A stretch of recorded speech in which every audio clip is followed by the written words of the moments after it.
NERDSoul. Yeah, FSK. The new originals. Vita, if you need a superhero. Here I come. Now there I go. When you need me, you know how to let me know. All you gotta do is holler. You need a superhero. Cause I'ma hear you when you holler. When you need that superhero. Yeah, Gravita. When you need me, all you gotta do is holler. Not for real, I'ma hear you when you holler. I'll be right there in my cape. FSK.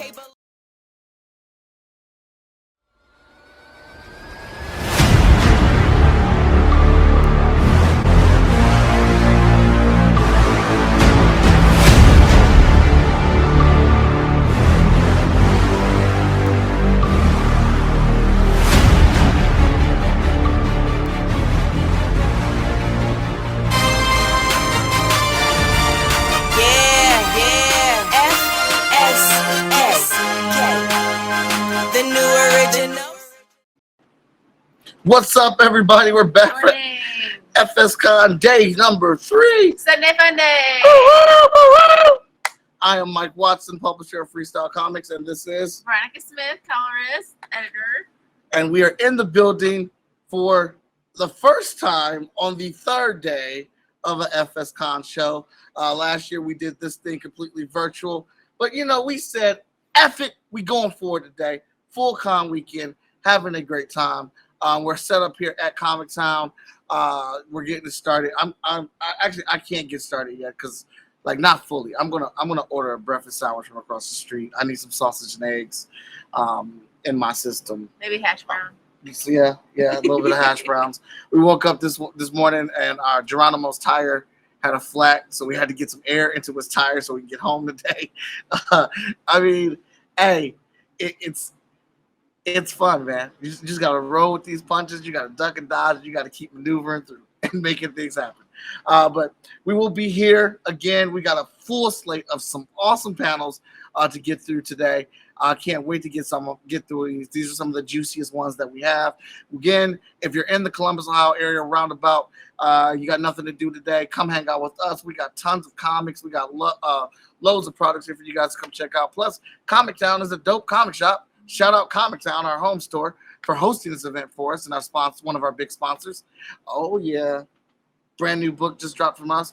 I want to shout out another sponsor, the Moana Nui podcast. They are awesome. They're spectacular. Go check their podcast out every Thursday night on the Agents of Geekdom Network. They have done a lot for us to help get us here. Also, Creative Control Fest, another sponsor yesterday. We were able to do something very special with our kids yesterday because of Creative Control Fest. I remember as a child going places with my mom and whatnot, and we would only have enough money to get in. And the show that I was at in Montgomery, Alabama, did something really cool where they created convention bucks, where they had a little bit of money and they gave it to the kiddos in these little cash money, these little cash things, and the kids got to buy things, and then the convention paid those vendors back out at the end of the day, and that way kids didn't have to worry about not having any money and just having enough money to get into the show, and they got to participate in stuff. And because of Creative Control Fest, we got to do that yesterday with the kids. As soon as I told them that they had hey, look at this guy, look at him. I know you would have cried if I wouldn't have got you one. But I wish you guys could have seen it yesterday, how excited the kids were when I was like, hey, kids, come here. Oh, y'all come here. Guess what? Y'all got some money. And they was like, what you talking about? I was like, no, y'all got some money. This is y'all's budget. Go check out each one of the tables around here and go buy you some. Go buy you something, but keep track of it though, because you ain't got that much of a budget, but you got a little something here to dance with. It was cool, man, watching them buy and support all the tables here yesterday. So shout out Creative Control Fest. Thank you for that. We really appreciate it. But hey, let's get it cracking, man. I'm about to bring up my man who is up super early in California to host this panel for us. So this is about to be a good one, y'all. Let me give it up for my man, Michael. Yo, what's up? NERDSoul NERDSoul Light, Yeah. NERDSoul, Facebook, Instagram, Twitter, podcast, all that jazz. Nice to see y'all. Early So good to morning see you. from beautiful, sunny Los Angeles, California. Hey, shout out. Thank you, man. I appreciate you for doing this, hosting it. But we're about to get this started. Our panel today, the first one is making a story flow. Woo! We got some talent. We got some talent here. Yeah. I don't know if Brian J. Lambert watched the rest of the show yesterday, but we did officially announce him taking over the writing duties for Emerald Quest, starting with issue number 5. A lot of Ooh. people were excited about that. My man Brian writes some books, man. He writes some books, so we're very excited to have him bring his talents to that comic book. Ted Sakura, I am a huge fan of Ted Sakura and his work, man. So I've got all their books. I see him at all the shows. The man is a beast. Jeremy over here is incredible with his podcasts and his voiceovers and his reviews and stuff. So I'm very interested to see how you guys work this panel up and talk about stories. But I'm done hyping y'all up. I'm gonna get y'all out here and do y'all thing. Oh man, this what's up. This what's up. We got Jeremy, we got Brian, we got Ted.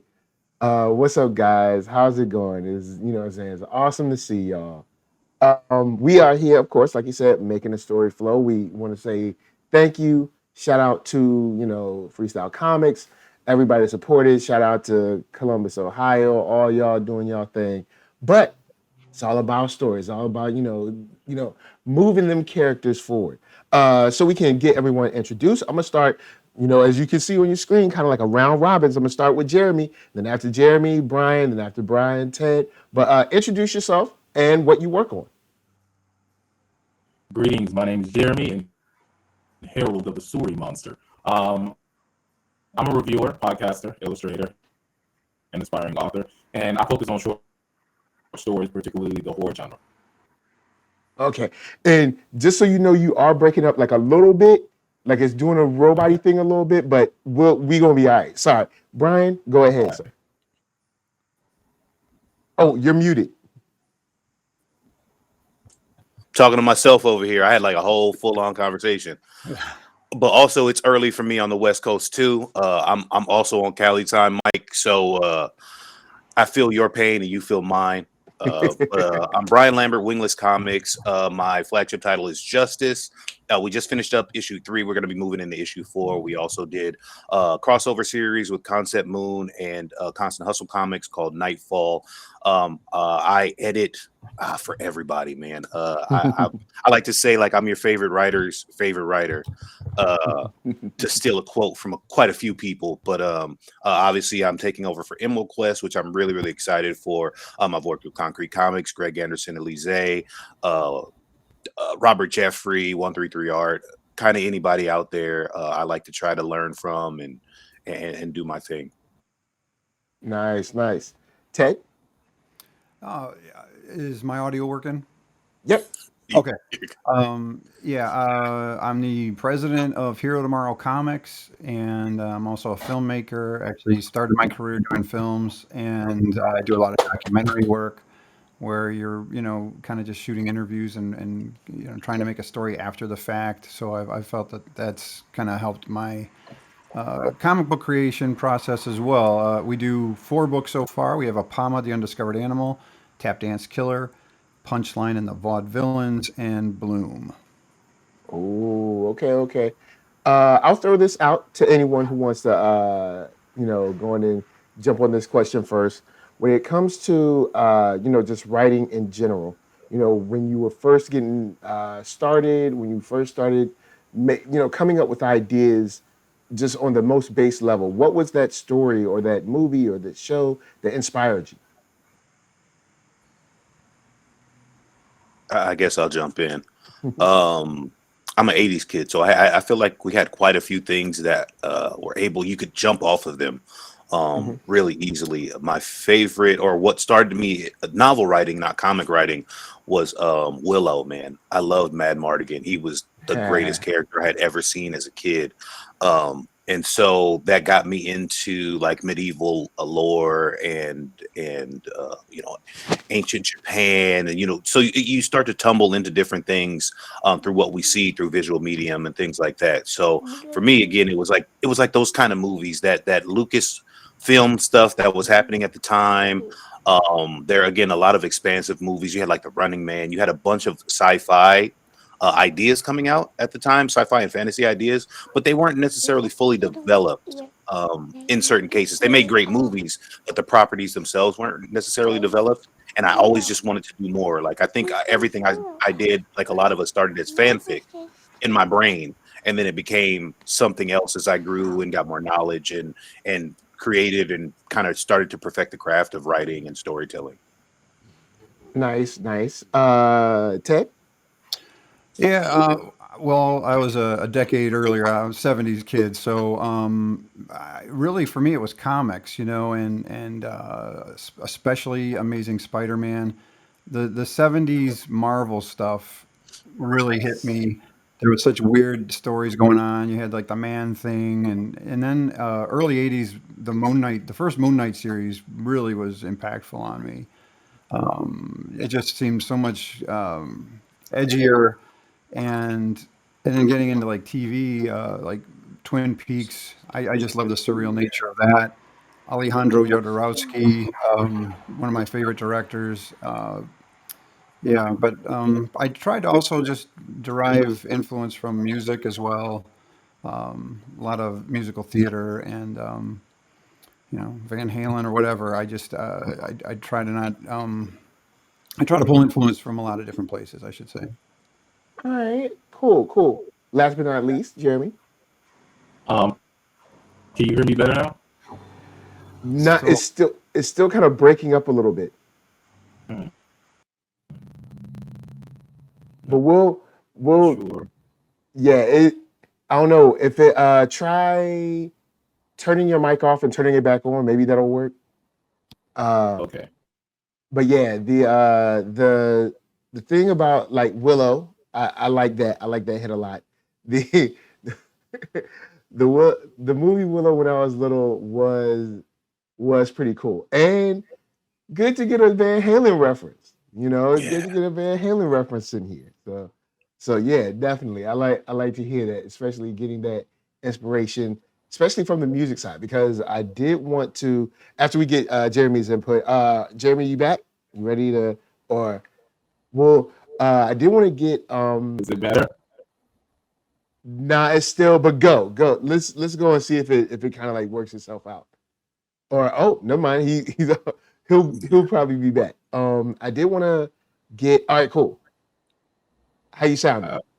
Uh, I don't know. I hope I sound Go better. go go. Yeah, Yes, better. Yeah, go. yeah. One of the shows that inspired me to write was Tales from the Crypt, as well as Candyman.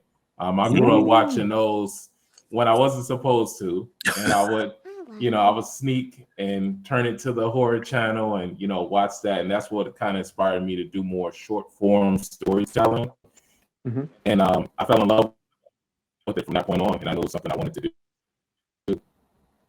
Nice. I'll start off with Ted with this one.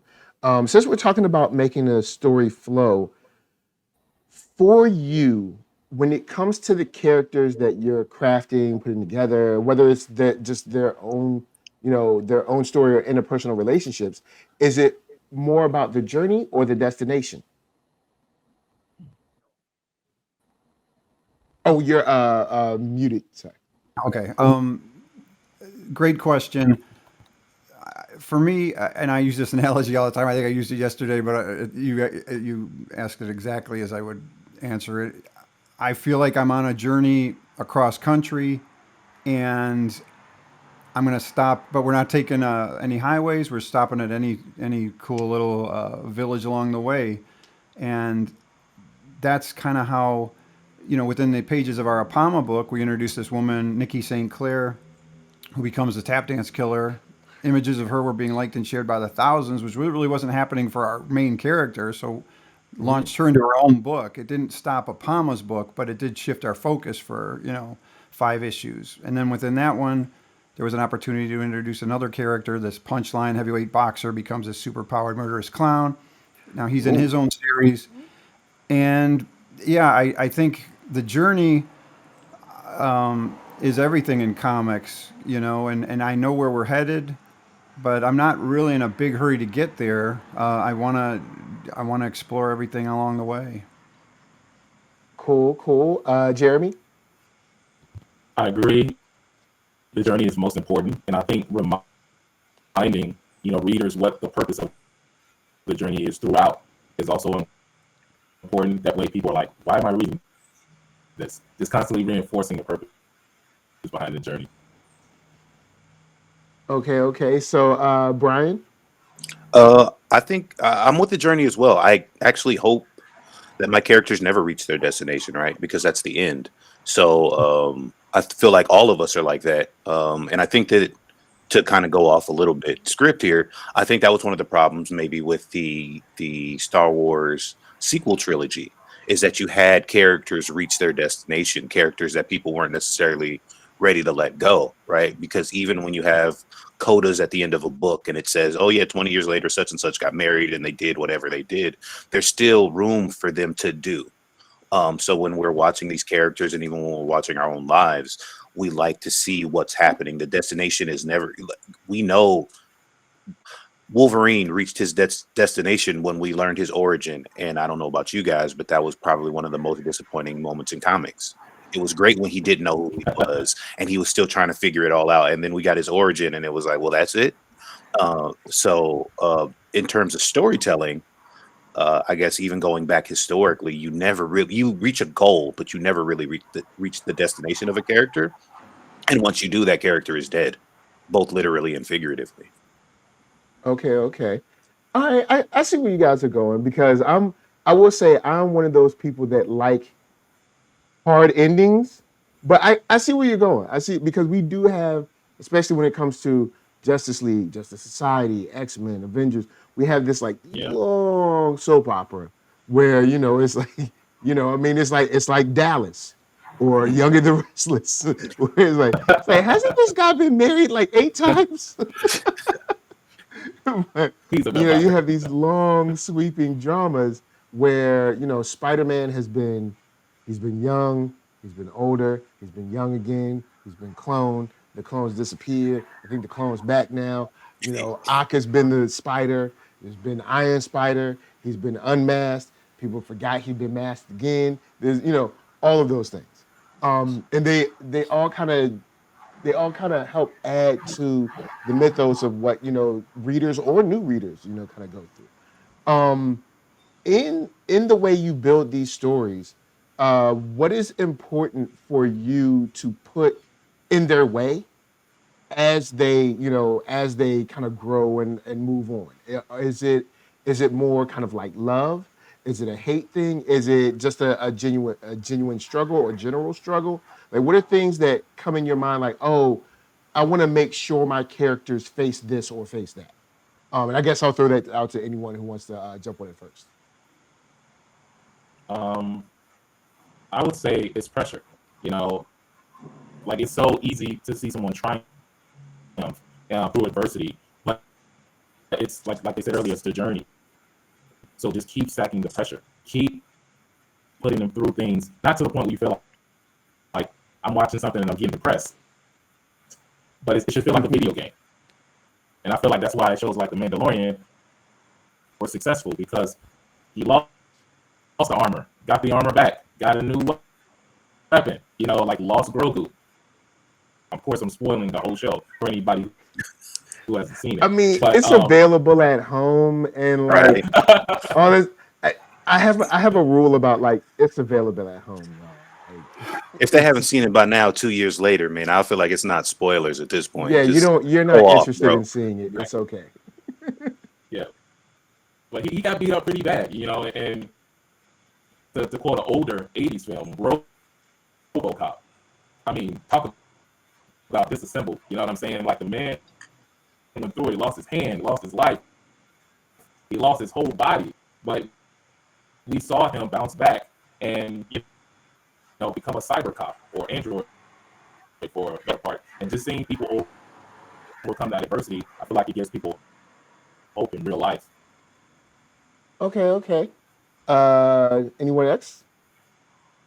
I would say for me, it's equally important to what even more so, I think, important than the battles or the fights or what they're going on with their personal lives. And for instance, in our Apama book, our guy drives an ice cream truck for a living. So he's not your brilliant Peter Parker or wealthy Tony Stark, and there's no Avengers helping him out when things get out of control. So you know he's got a whole bunch of different kinds of challenges, mainly that he's just not very bright, and that's part of where I hope the humor of the book comes out. It's this very, kind of early take on a superhero, or it's just one guy and we're introducing villains one at a time. But the supporting cast, all that stuff is where I think, the in my opinion, especially you look at a guy like Spider-Man again, where I think Peter Parker is so interesting. His supporting cast with Harry and Harry's father and the Gwen Mary Jane triangle thing, like that is where we see ourselves in the characters. We recognize these kind of relationships, and yeah, the battles. In a comic book, you got to have that kind of stuff, and hopefully you can tell it in a fresh way. But if you can get somebody to believe in the struggles that this character has just in their personal life, I think you're going to be so much better off. And I think that's where I do feel like when I read a lot of stuff, that's what I find missing so much. I especially with DC characters, I always think the Marvel characters have so much more humanity, and there is that old expression that the DC big characters, their disguise is their sort of alter ego, or Clark Kent or Diana Prince or whatever. But like in Marvel, it's the human first, and the costume is the powered character. Gotcha. Brian? I think it's I think that there's like a nuance to it, right? Well, there should be nuance to everything you write, but the nuance being that you don't need to set things in front of your characters if you're writing your own characters, because they run into things themselves. Any writer will tell you that they start on a story and it's going one way, and then something comes out of nowhere in a line of dialogue, in their adversary, in the setting where the human takes over, where the story evolves itself. And so you get these layered characters that are going through a multitude of things, right? So they are their own worst enemy as they are characters. So I think that that's a huge part of it. But if we're talking about like mainstream characters, because they have that long soap operatic kind of history, you have to write them differently. The one of the problems that we see in modern day, I think some of the writing is, you can't write Superman, what does he do every time? He just punches somebody in the face. Like that's ultimately what's going to happen. We're going to have 8 issues, right? Like we're going to have this whole great thing, and at the end of it, he's just going to punch Dr. Manhattan in the face. Like that's literally what happens. And then they write Batman the same way, and they're like, oh man, we did this kind of mystery and we don't know what's happening. And then he punches Joker in the face. And that like it's what makes it. That's why people are like, oh man, this story was dope. And then it wasn't, right? So you have to write them differently. Superman's struggles are not going to be physical. Superman should be more of a cerebral comic in terms of like what he has to go through and why he's doing it. Whereas Batman actually should be, even though it's a cerebral comic and it's a detective comic, it should be more physical in nature at the end of the day. Because what are you going to do? Look, man, the Joker has poisoned the city. He's done this. There's a time clock. I'm punching this dude in the face. Like, that's the dude you punch in the face. Because, like, okay, I don't have no time to figure out no riddles or no jokes. Just where's the code, right? Like, that's what it should be. So, where's the code? right. Like, that was the one thing. Don't get me started, but that was the one thing Nolan got right. Like, where's the trigger? Punch him in the face. Where's the trigger? Punch him in the face. Like, just give me the thing. So I think when we're talking about these genre pieces and these certain character pieces, you've got to be kind of two minds about it. You've got to let your own characters evolve and create their own adversaries. Because like Ted said, like he had one character that's the flagship character, and then another one gets shared 1,000 times, right? So you got to be like, you have to pivot a little bit to give them their due to create this great story. Whereas you have a built-in audience and a built-in everything, if you're writing Marvel, if you're writing DC, if you're writing Image, you know, if you're writing Boom necessarily. All right. To step back a little bit from, writing in general, or, well, I say the journeys in general. I mean, to make a story flow, you have to actually get to something that's going to make it to the page. And sometimes I've come across people that see people that are writing comics, on the pro level or in the indie space, that are just like out there selling books on the indie level, doing it up, living the pro lifestyle. And I know these guys are like, yeah, living it up, bud. Yeah. But speak to how many edits you have to go through or you go through before it makes it because a lot of people think you just, hey, I wrote it, hey, there it goes. And to give people a sort of a look at how long or how many drafts, how in depth it goes, how many times you chisel this, sculpture before it's finished. I guess I'll throw it to Jeremy. Oh man, it's a nightmare. I can tell you. As a skilled and experienced beta reader and someone who shares their work with their peers, you get a little bit of everything from everybody. You kind of got to pick and choose what you're going to take, and that's the most difficult part in my experience. From a group of people telling you, I want more emotion, I want more romance, and then another side is like, I want more violence and carnage, and now your word count is expanding, and then you still have to edit that. So I want to say I entered a short story competition, and I had to revise my story several times. And it started off as just a character piece, maybe 3 or 4 characters, just to focus on the development. And by the time I revised it several times, it was like the light epic fantasy, and I was like, I don't know what this is, but it's what the people want. That's what they're gonna get. And yeah, like it's quite the journey, and it's something I enjoy. And like Brian said, let it become a life of its own. Let it evolve naturally and organically, based on feedback. Okay. Ted. Yeah, my process is kind of weird. Like, so, and it's one of the reasons I've kind of struggled with the term calling myself a comic book writer, because I don't feel like I can just sit down and write a finished comic book script. At the same time, I'm doing so much more than what a writer would do. So, for instance, I will write a script, I give it to the artist, and he sends me back very rough layouts. Just, you can barely tell what's going on the page. But at that point, I go right into Illustrator, drop it in full page size, and I letter it. And, I can see if, first of all, is this even working thematically from panel to panel? But then I see my dialogue on the page, and I'm like, man, that's a bad line, and so I fixed it right there. And then, oftentimes I have to redo a layout. I send it back, with the lettering in it that I've put in, and now I get the pencils back, and then I drop it back into Illustrator, and I'm looking at it with my dialogue again and my captions, and I'm like, man, I like this. I like this. This one panel is driving me crazy. I can't find the right dialogue, but I know it's a problem, and I still got months probably working on this before I have to figure that out. So, I'll work on it again, and then I approve it. I get the inks back, same process, drop it in, and then I finally figured out that line of dialogue.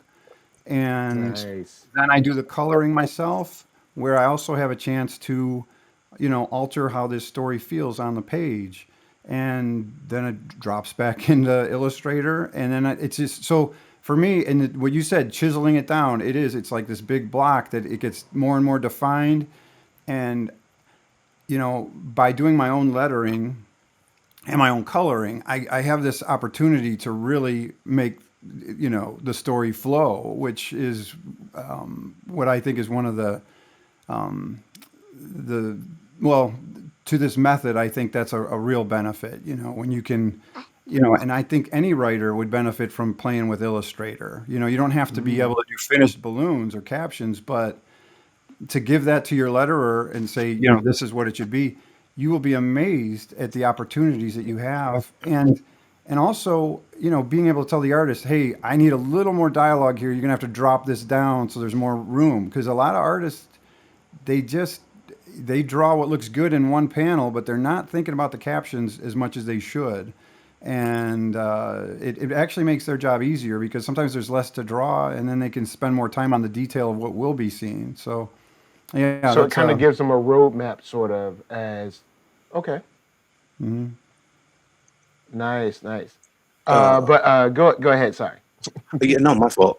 I'm definitely like Ted, and that means that I'm editing all the way up to and through the lettering phase as well. But I think to a finer point, I've edited for Mike Watson. I've edited for Ace Blade, Danny Quick, Lonzo, Star, everybody at Wingless Comics, Greg Anderson, Elise, like I said, Robert Jeffrey, a bunch of people, right? The reason I say Hmm. that is because in our circle and in our jokes, I'm called the Suge Knight of indie comics. And that's because I guess I'm a bully when I edit and I'm like, go back and do it again. That doesn't make sense. Tell me this. So, I mean, we'll go through most editing sessions. I'll edit the book, and then whoever I'm with, we'll get on a call and stay on and go through each edit for an hour, hour and a half, or whatever we need to do. So it's a lengthy process, but it's a process that I think is worth it and it's necessary. Um, in terms of not losing that, right? Because as storytellers, we have a story in our brain, right? And so, what I often tell people is if you have to say what you don't understand is when they're explaining it to me, then that means it's not on the page either. And so your readers won't understand it. But we do that a Hmm. lot because we know the story. So we can take this logic leap from A to D, but the audience can't follow that. It doesn't make sense to them. So there's a not a quote, but like a meme from Joe Biden, where he's like, "It's we've got a million billion, a million trillion."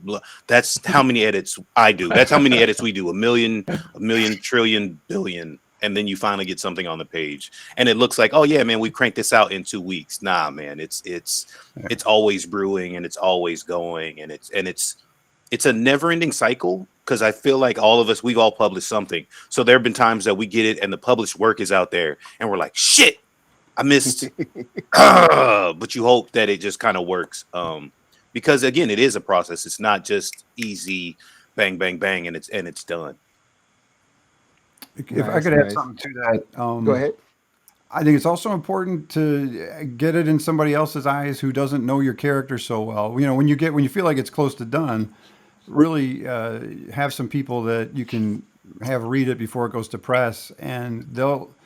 I'm amazed at after even a million trillion edits, the stuff that somebody who doesn't really know the work will come up with, and it's just like, oh my god, yeah, you're right, that really doesn't make sense, or there's this huge typo that somehow everybody missed. So yeah, keep fresh And eyes on it as well. yeah, fresh eyes definitely help. There's a comic series right now that is pretty pretty well received, pretty popular, and even in I think the first volume, I was reading it, and I got from the first to the second volume, or like maybe at the end of the first volume, and I was like, did I miss something? Like I feel like I missed like 3 pages, like 2 or 3 pages. And I'm like, this is good. Like it's well drawn. I like the story. I'm into like the style of like the style of book. I'm trying not to like, I'm interested in the style of book, but I got to a part where I was wondering if I had missed something because there's like this jump and they don't ever go back and say they just kind of like jump like okay now these people are fighting and I was just like Huh? I no like I know they're bad but weren't y'all like somewhere else before you got here and so yes that happens. I mean that's even happened in television, and movies where I've been like, hey, hold on, did I miss an episode? Like Mhm. something's I feel like I got lost somewhere. And I know I'm watching every episode. But speaking of episodes, speaking of movies, are there any recent? Because I know people. I mean, we brought up Star Wars. We even have J.J. Abrams coming out. I mean, after we knew, but J.J. Abrams coming out, be like, hey, we didn't have a plan. But Right. you spent $1 billion. Uh, You spent over $1 billion with no plan. Look, I'm sorry. As someone with a budget, I Hey. have every plan for my dollars. I don't know but they knew their plan was book bags, T-shirts, lunch boxes. Yeah. That was their plan. But that's Anyway, always J.J. Abrams. Real quick, that's all. Okay, so let's not be fair to J.J. Abrams, but let's call it what it is, right? He does very good beginnings, right? Like Dark Gilligan's Island. Oh man, that's a great show. And then how are we going to end this? It's time travel. Like he does that with he starts really well, and it's cool ideas that we've always wanted, right? Because he's like a nostalgia freak, which is great. I love J.J. Abrams, so don't get it twisted. Hey, Yeah, J.J. he's got Abrams, some if you dope happen to stuff. see this, I love you, whatever. But the fact of the matter is he starts really well, then he hands it off to somebody without telling them, like, this is where I'm going to go. And then they do some stuff, and then he's got to come back in like, man, I got to clean up what you guys did wrong. And it's like, but if you had told them the whole time, You it ain't wouldn't tell have been me wrong, nothing. bro. Like, you just gave me this and said do some stuff, and I did it wrong. Like, but if you go at every series, look, that's Alias, that's Jack and Jill, that's everything he's ever done is that setup. If you look at it, he starts it off really well, Wow. he turns it over to somebody, and it goes off the rails, and then he comes back and he like patchworks up, like he puts like a band-aid on a flood. He's like, oh no, we got it. This is it's cool, right? And then yeah, and then that's the ending, and everybody's like, I don't what? Every single one of them. I guess this is okay. But is there a story in recent history, say like in the last 10 years, that you felt flowed extremely well? Things that you can call out that kind of you were like, oh, okay, kudos.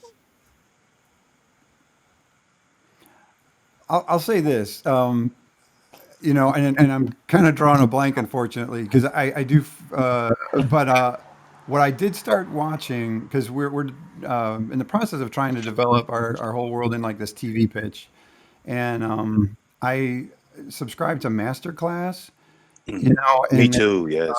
yeah, $189 for the whole year, and I am just devouring these things. I absolutely love it. I'm learning so much. The James Cameron one was fascinating. Yes. Shonda Rhimes, I couldn't. I mean, she's just a monster. I mean, I just can't fathom how her mind works. But the guys who did Stranger Things also, the Duffer Brothers just did one, which super inspiring, and it's all about what we're talking about.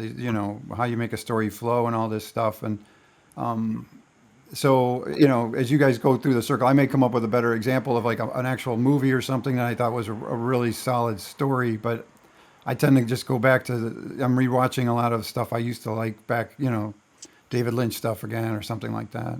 All right, well, I'll jump off of what you just said to throw it, and I guess I'll throw it to Jeremy first. Stranger Things. Yes. I know it's kids running around with a whole bunch of nostalgia, but wow, there isn't one season where I'm like, oh, that's trash, or I don't like, and they're handling like, there's like 15 characters. There's like 5 adults, 5 kids, and then like 4 ancillary people. Like they're juggling and everybody gets their little shine. Like they're really, the Duffer Brothers are actually really killing it where there's way too many characters in the show. If you sat down and looked at other shows, you'd be like, there's way too many people in this. But somehow everybody gets their moment to have their one-on-one with their brother, with Mike, or someone gets their moment to cry with Lucas, and you're like, wow, you know what? I'm really satisfied with what everybody went through. And that to me, they every season that I'm thinking, nah, they'll probably fall off this season. I mean, hey, come on. And then you look, you're like, I had a good time watching this. but for me, I think I'll throw out Stranger Things, especially since they're coming to their final season, and it looks like they're going to be holding it down. But I'll throw it to Jeremy. I agree. Stranger Things is a great example. For me, it would be recently Netflix's Sandman. There's an author named Rain all. And one of her rules for writing stories, particularly short stories, that I love is that 4 to 6 characters per episode or per chapter. And I think that's one of the ways that Stranger Things and The Sandman is able to develop those characters, make you care about them. They give us a physical trait like the Corinthian. Like, we know who the Corinthian is because of the shades. We know he's charming. So we don't need to know anything else about him other than those things. So just keeping those 4 to 6 characters on screen at a time, we're able to internalize their motive, who they are, and that's what makes the story so effective. Even as fantastic as the Sandman is, I mean, you're not going to forget those costumes. You're not going to forget those looks. And don't even get me started on death. Like, that episode had me in my feelings. You know what I'm saying?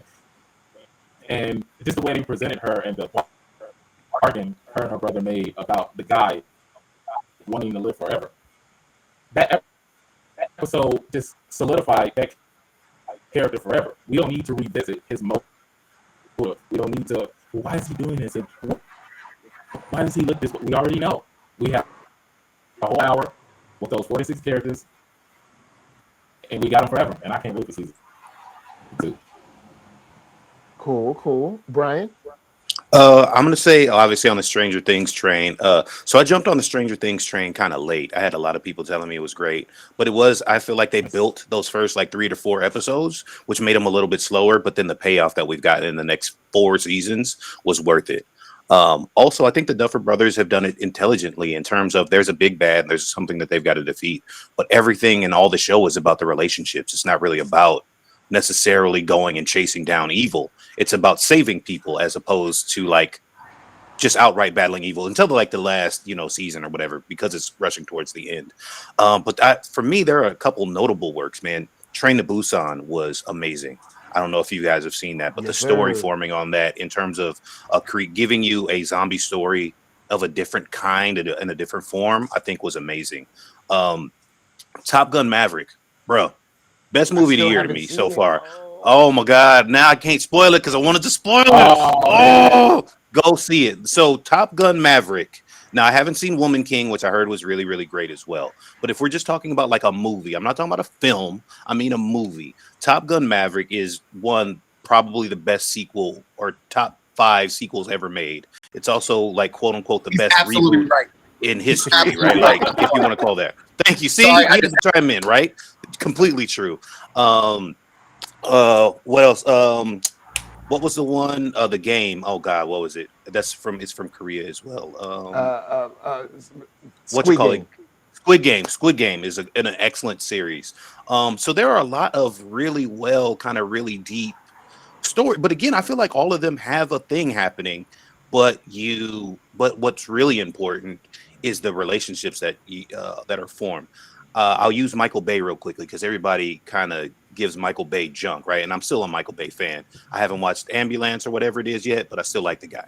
But if you go from Bad Boys 1 to Bad Boys 3, Bad Boys 1 had the props and the explosions and the guns, right? But what was it really about? It was about Martin and Will, and their interaction and how they did what they did, and one being the strong, silent, and one being the funny and loud. But both of them, they were equally matched. Now, as the series progressed, that dynamic changed. Will became the biggest, smoothest, coolest, shootingest dude in the universe, and Martin became basically your pratfall comedy kind of guy, right? And so that is a degradation of those series, and that, you know what I mean, that kind of story forming. Robert Jeffrey just dropped in the chat, Arcane and Castlevania. Yes, classics, sir. Yes, but notice we keep bringing up Netflix. Perfect. Netflix story forming is killing it, bro. Netflix be holding it down. But yeah. So I will say also, if we're talking about book to series things, don't sleep on Amazon Prime. Jack Ryan was good. Terminal List is good. A League of Their Own is good. They've got a couple that come from some source material that has been they've been pretty amazing.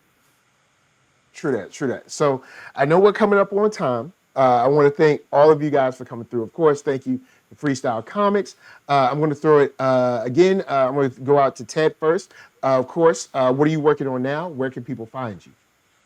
Yeah, we just released our 12th issue of Apama last week, and Hero Tomorrow is the website, herotomorrow.com. I'm also on, Ted Sakura on any of the social medias, as is Hero Tomorrow. Nice, nice. Jeremy? I'm working on dropping horror stories for every day of October on thestorymonster.com, and you can find me on Twitter and Instagram at thestorymonster. All right. And Brian? We just finished up Immortalis on Kickstarter. We're going to be launching her #1 next month, so you guys stay tuned for that. We're Wingless Comics on Facebook and Instagram. We're Wingless Entertainment on Twitter, winglessent.com, and you can find me obviously on all the various social media platforms as well. Nice. And of course, I am your humble moderator, NERDSoul, NERDSoul. You can find me online anywhere. You just search that up. But I am mostly on YouTube, streaming on the weekends, except this weekend, because it's all about Freestyle Comics. But we are covering, like Atlanta, doing some gaming. We got NERDSoul Light over here. And covering Rings of Power, as well as me dropping a whole bunch of audio asking you token questions, because as someone who's seen the movies but hasn't really delved into it, like I don't know Tolkien universe like I know Star Wars. So I have a whole bunch of questions for all my Tolkien peeps out there, and you guys have been helping me answering those questions. I've been dropping those as I've been watching The Hobbit and The Lord of the Rings. So thank you. But yeah, with that said, I thank the panelists once again. You guys are awesome. And I'm ready to throw it back over to Mr. Watson, Randy's favorite brother. Chill.